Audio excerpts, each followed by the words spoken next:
ජීවිතය කියන එපිය අයාල යන කාලේ මයික මුවෙච්ච හිතවති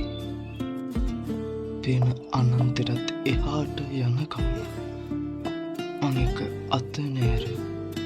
දුරගියපු සුඳුරු කාලෝචිනී මහකිරි සුළි කුණාටු මැද එකට ඉඳමින් සිනහාවන් මුව අගනින වූ නිමිකාරිණී සංසාර චාරිකාවෙන් බැහැරව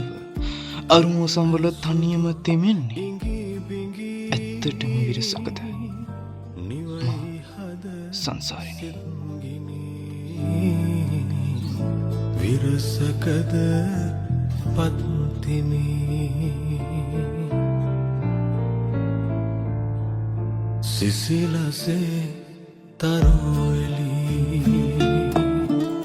යටට වී